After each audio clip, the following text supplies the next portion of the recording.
Tapos, no. Ano, manood pa kay Spider-Man. After 123 pounds yun eh. 122 pounds.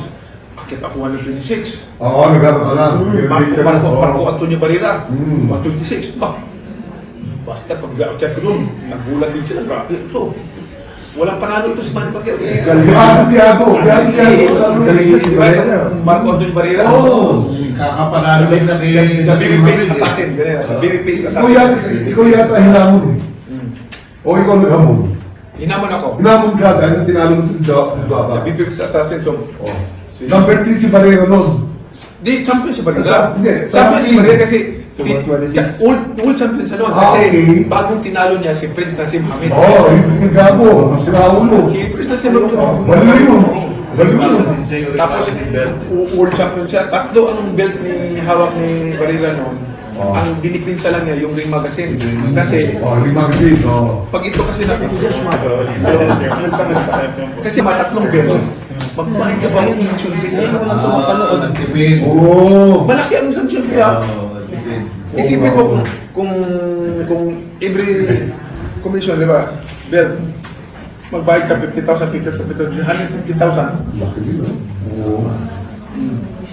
So, isang belt lang kinaya ni Barrera. So, talo ko na, di ba?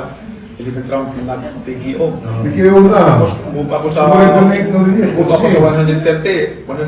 Morales. Trilogy ni Morales. Kilo dyan.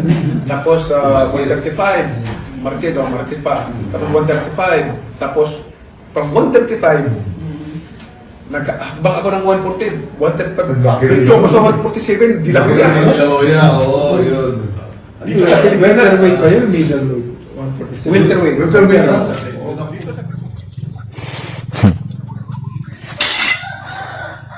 Ba tayo lang? Tinog din.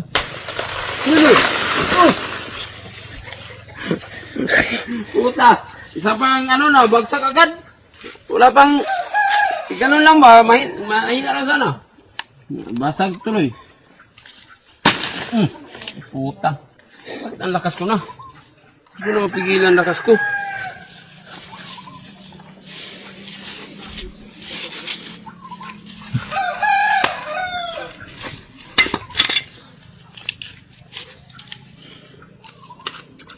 Ano na guys, yung huminog na sa ano ba? Apod. Ha? Apod.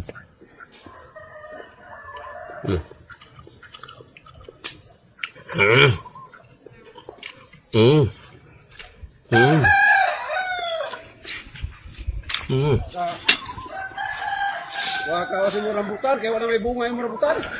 Makanya kami. Pagkikanin mo, namungingi. Walita ka po sa rambutan.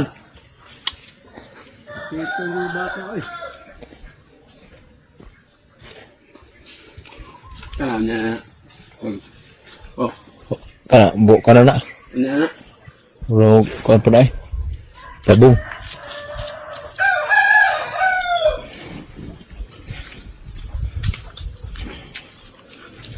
Hinog na. Tayo nga. Kita Roy. Be.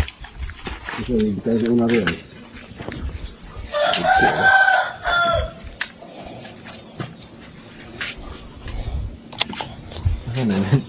Ito Roy. May pangarap sa bawat Mga kakwento, hanggang dito na lang muna ang ating kwentuhan. Huwag kalimutan na mag-like, share at subscribe.